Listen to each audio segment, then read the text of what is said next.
क्वचितदतपनोपरागकाले पुरिणिदधत्कृतवर्मकामसूनु यदुकुलमहिलावृतः सुतीर्थं समुपगतोऽसि समन्तपञ्चकाक्यं बहुतरजनताहिताय तत्र त्वमपि पुनर्विनिमज्जतीर्थतोऽयं द्विजगणपरिमुक्तवित्तराशिः सममिलता कुरु पाण्डवादिमित्रैः तव खलु दयिता जनैः समेता द्रुपदसुधा त्वयि गाढभक्तिभारा तदुदितभवदाहृति प्रकारैः अतिमुमुदे सममन्यभामिनीभिः तदनु च भगवन्निरीक्ष्य गोपान् अतिकुतुकातु भगम्यमानयित्वा चिरतरविरहातुराङ्गरेखाः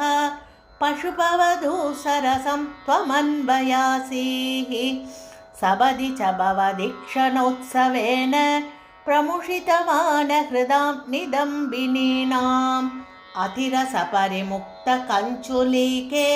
परिचयहृत्यतरे कुचेन्यलैषीः रिपुजनकलहैः पुनः पुनर्मे समुपगतैर्यति विलम्बनाभूत् इति कृतपरिरम्भणे त्वयि त्राग्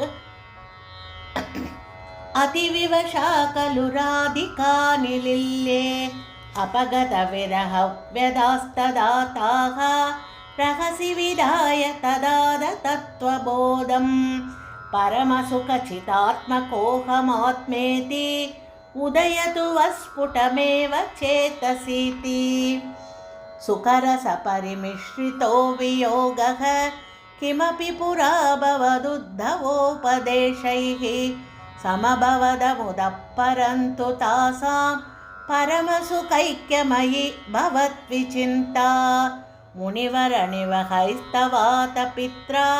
दुरितशमाय शुभानि पृच्छमानैः त्वयि सति किमिदं शुभान्तरैरिति उरुहसितैरपि याजितस्तदासौ सुमहति यजने वितायमाने प्रमुदितमित्रजने सहैव गोपाः यदुजनमहितास्त्रिमासमात्रं भवदनुशङ्करसं पुरेव बेजुः व्यपगमसमये समेत्य राधां दृढमुपगूह्य निरीक्ष्य वीतकेदां प्रमुदितहृदयः पुरं प्रयातः पवनपुरेश्वर पाहि मां गदेभ्यः सर्वत्र गोविन्दनाम संकीर्तनं गोविन्द गोविन्द।